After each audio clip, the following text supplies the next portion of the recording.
Today, I'm going to answer Jeremy's question on what is your favorite Chablis Grand Cru?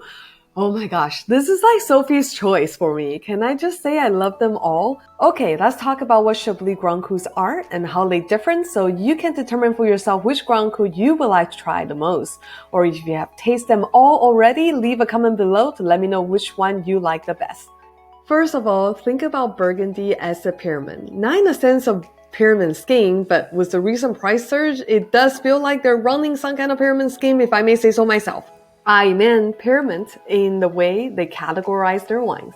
As you can see, Burgundy wines are categorized from regional, which means it can be sourced from anywhere within the Burgundy region, to village level, which means the fruit is only from a specific village within Burgundy.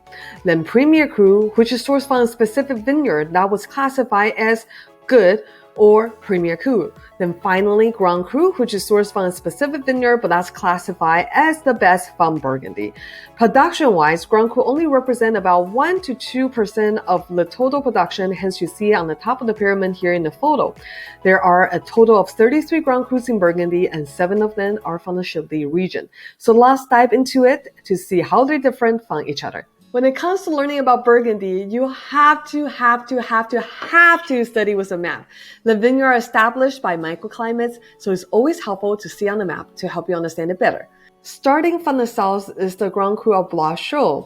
One thing of note that makes this Grand Cru different from the rest is the way the vineyard is facing.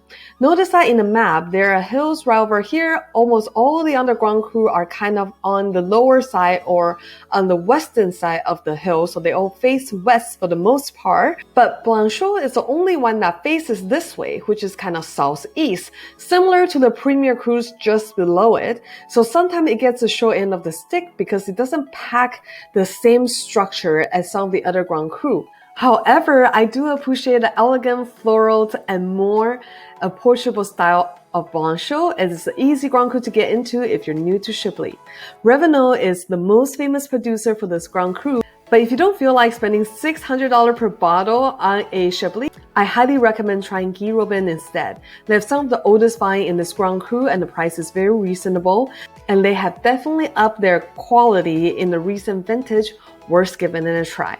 Next up is Les Clos, right here, the green spot. This is the biggest Grand Cru of Chablis and arguably the best Grand Cru. The wines coming from here are really mineral driven, they're age-worthy, very firm and austere in use, so it requires more patience on the collector's part. Once again, the most expensive producer here is Revenot, and they will run you upwards of $1,000 a bottle.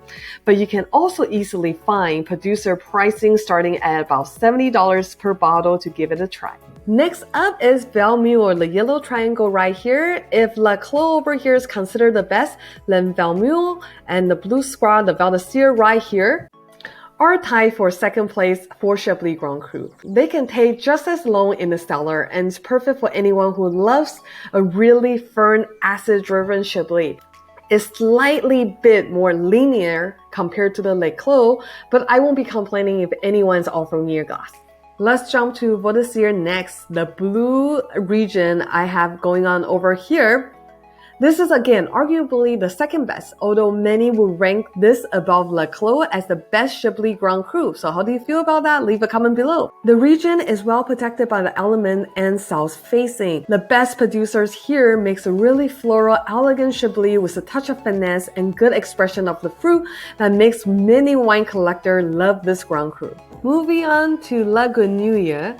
This little triangle is the smallest of all Grand Cru and more or less the red-headed stepsister of the 7, as most of their wines are controlled and made by a co-op labeled as in Chateau de Gramuse. The word Gramuse also means frog. The wines from this region can usually see a little bit more new oak and considered as bolder and more powerful, and usually rank as a bit less elegant compared to all other Grand Cru vineyards. Next is Les Paux, the Star Blue region over here. This vineyard, along with Bougeot right over here, which we'll talk about next, they both weren't originally classified as Grand Cru in 1935. It was added in 1938 as part of the final AOC legislation. The wine produced here are generally a little bit more ripe and full body, but lacking the high acid and mineral content compared to some of the counterparts back over here. And finally, we'll go into Bougeot.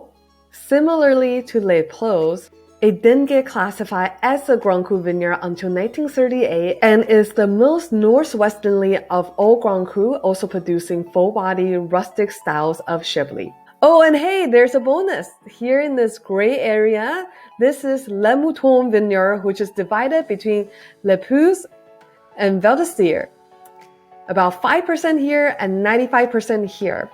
They're considered an unofficial 8th Grand Cru of Chablis and does have a cult following amongst the wine collectors.